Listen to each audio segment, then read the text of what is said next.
Palais par dizaines, collection personnelle de bijoux incrustés de diamants et de pierres précieuses, haras royaux où sont élevés des chevaux pur sang, œuvres d'art. Vu de l'extérieur, siéger sur le trône britannique semble aller de pair avec un certain capital matériel et immatériel. Pour autant, impossible de se faire une idée précise de la fortune personnelle du roi Charles III puisque celle-ci n'est pas publique. Si des estimations sont régulièrement réalisées, The Guardian a dévoilé dans son édition du 20 avril un nouvel audit des biens du fils aîné d'Elisabeth II. Montant total selon le quotidien britannique, 1,8 milliard de livres sterling, soit plus de 2 milliards d'euros.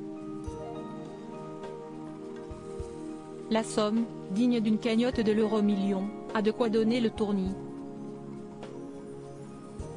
C'est beaucoup plus que le patrimoine de la défunte souveraine qui avait été estimé autour de 370 millions de livres sterling, soit plus de 417 millions d'euros, rappelle le Huffington Post.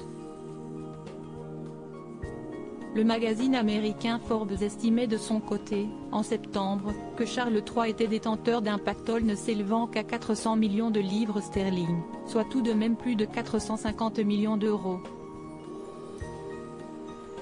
Interrogé par The Guardian en amont de la publication de son enquête, Buckingham Palace s'est contenté d'une réponse cinglante: « Nous ne commentons pas les finances privées, mais vos chiffres sont un mélange très créatif de spéculations, d'hypothèses et d'inexactitudes. » Charles III acclamé à son arrivée à Buckingham, le roi salué et embrassé par la foule. Le coup du couronnement pose question loin d'être anodine. La publication de cette enquête ne pouvait pas tomber plus mal, à moins d'un mois du grand jour de Charles III qui sera enfin couronné, le 6 mai prochain, en l'abbaye de Westminster.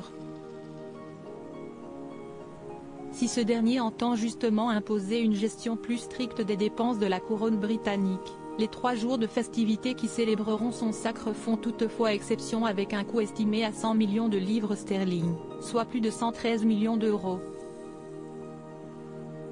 Puisqu'il s'agit d'un événement d'État, c'est bien le gouvernement britannique, et donc, indirectement, les contribuables, qui doivent payer la facture, quand bien même le monarque pourrait en avoir les moyens quel que soit le montant des estimations parues dans la presse ces derniers mois.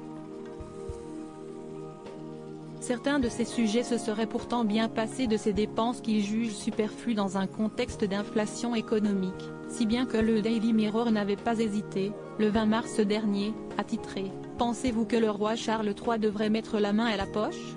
Invité à voter entre oui, il devrait financer cela, non, il ne devrait pas financer la cérémonie ou autre » via un sondage sur le site internet du quotidien britannique. Les internautes ont répondu positivement à 50% quand 47% d'entre eux ont répondu par la négative, les 3% restants ayant opté pour l'alternative.